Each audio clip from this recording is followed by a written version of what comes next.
하반기 이후로 영업이익 기준으로 증익 국면으로 진입을 하게 될 것으로 생각을 합니다.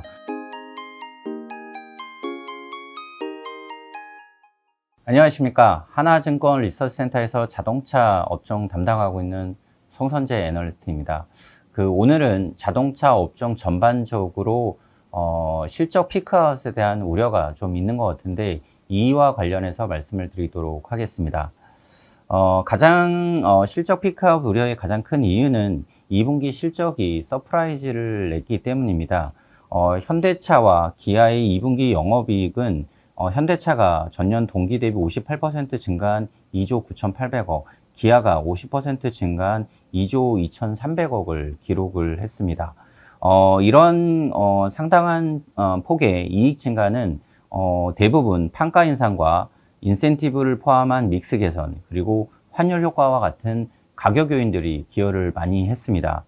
완성차가 이렇게 실적이 좋았던 반면에 현대모비스는 영업이익이 28% 감소했고, 만도는 40% 감소하는 등 부품업체들은 물량 감소와 원부자재, 원료비 증가에 따른 비용 증가 요인으로 부진했습니다. 그래서 전체적으로 2분기 실적은 완성차 위주로 가격 효과가 극대화된 시기였다라고 보시면 좋을 것 같습니다. 이렇게 가격 효과가 극대화되었기 때문에 2분기 실적 이후로 실적이 피크아웃 될 것이 아니냐라는 우려가 좀 많이 있습니다. 사실 최근 몇 년 동안의 실적을 보면은 완성차 위주로 대부분 가격 효과가 실적을 계속 견인해 왔습니다. 2012년부터 2018년도까지 6년 동안 현대차와 기아의 글로벌 ASP는 5% 상승에 그쳤던 반면에 2019년부터 2021년도까지 3년 동안은 무려 19%가 상승을 했습니다. 이렇게 ASP가 상승하는 요인은 크게 4가지로 볼 수가 있습니다. 신차로 나오는 SUV랑 럭셔리 쪽에서 판가가 인상되어서 나온다라는 게 첫 번째고요. 두 번째로는 이런 SUV랑 럭셔리 신차들이 판매가 호조를 보이면서 믹스 개선을 이끌었습니다. 그리고 세 번째로는 시장 전반적으로 인센티브가 크게 하락을 했습니다. 그리고 마지막으로는 환율도 긍정적인 기여를 했습니다. 이 중에서 두 가지 요인들은 저희는 추가적으로 긍정적인 영향을 주기보다는 둔화되거나 아니면은 향후에는 부정적으로 영향을 줄 수 있을 것으로 생각을 합니다. 일단 고가 모델의 판매 비중은 상당 부분 올라왔기 때문에 추가적으로 상승하기보다는 다소 둔화될 것으로 생각을 합니다. 인센티브는 10년 내에 가장 낮은 수준의 인센티브 비율을 보이고 있기 때문에 물량이 늘어나는 시기가 온다라면은 이 인센티브는 부정적으로 영향을 주기 시작할 것으로 생각을 합니다. 그렇기 때문에 전반적으로 그동안 가격 상승을 이끌었던 4가지 요인 중에서 2가지는 이미 정점을 찍었거나 추가적으로 기여는 하지 못할 것으로 생각을 하고 있습니다. 이러한 요인들 때문에 실적에 대한 피크아웃 우려가 투자자들 사이에서 전반적으로 나오고 있다라고 보시면 좋을 것 같습니다. 그러나 저희는 이러한 실적의 피크아웃, 그 중에서도 가격 요인의 둔화는 초기에 빠르지 않을 것으로 생각을 합니다.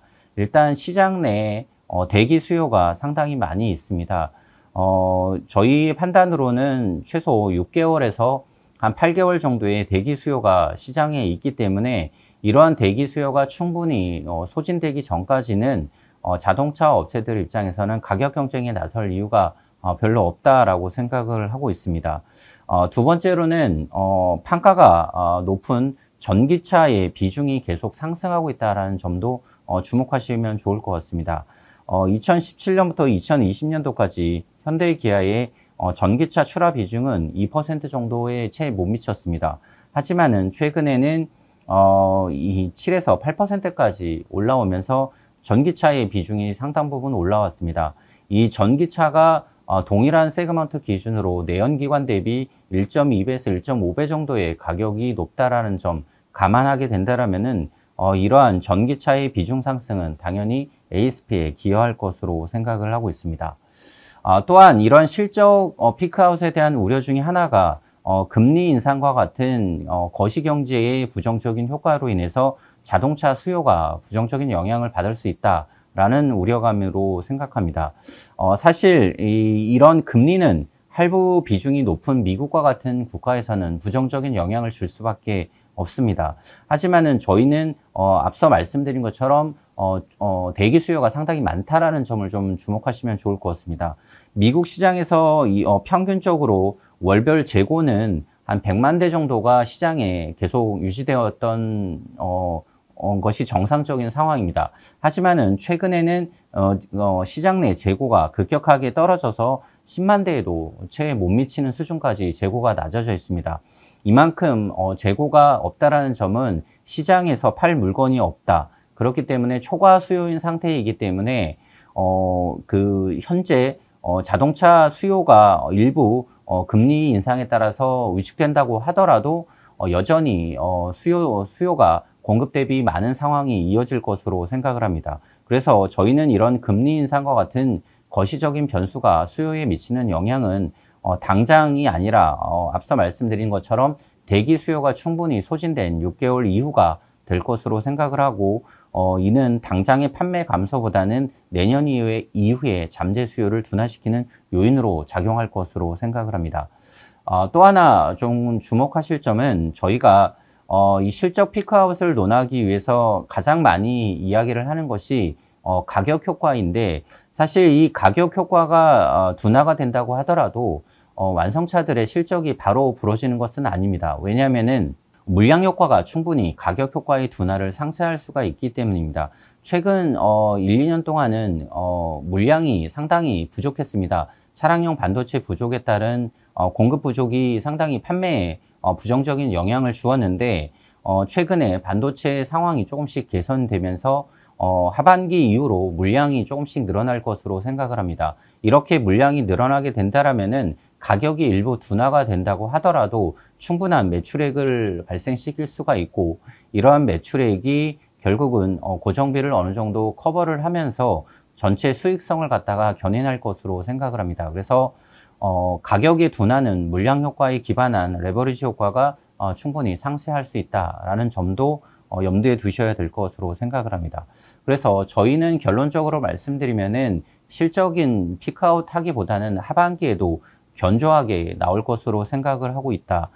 현재와 같은 업황 속에서는 완성차들의 이익은 계속 견조하게 나올 것이기 때문에 완성차 투자는 계속 지속할 필요가 있다라고 생각을 하고 있습니다. 가격이 하락하는 국면은 분명히 내년쯤에 나올 것으로 생각을 합니다. 그렇지만은 저희는 그 이전에 가격은 유지되는 가운데 물량이 증가를 하면서 실적이 좋아지는 이런 국면으로 있을 것으로 생각을 하고 있습니다. 그래서 완성차들은 이익이 유지되고 부품사들은 이익이 회복되는 이런 시기가 하반기에 예상이 됩니다. 그래서 저희는 완성차들 현대차와 기아의 투자 의견 바이와 현대차 목표주가 26만원, 기아의 목표주가 11만원을 유지하도록 하겠습니다. 부품사들은 상반기까지는 실적이 좋지 않았습니다. 하지만은 하반기 이후로 영업이익 기준으로 증익 국면으로 진입을 하게 될 것으로 생각을 합니다. 부품사들은 주가가 계속 하락하면서 밸류에이션이 상당 부분 떨어져 있는 시기이기 때문에 지금부터는 부품사들의 비중을 본격적으로 확대하는 것이 좋을 것으로 생각을 합니다. 현대모비스 목표주가 28만원 제시를 하고요. 한국타이어 목표주가 5만원은 제시를 하면서 두 회사가 부품 업종 내에서 최선호주로 보시면 좋을 것 같습니다. 만도도 목표주가 65,000원 투자 의견 바이 제시하도록 하겠습니다. 네, 이상으로 자동차 업종에 대해서 실적 피크아웃에 대한 우려가 있는데 기우일 것이다 라는 의견으로 말씀드렸습니다. 시청해 주셔서 대단히 감사합니다.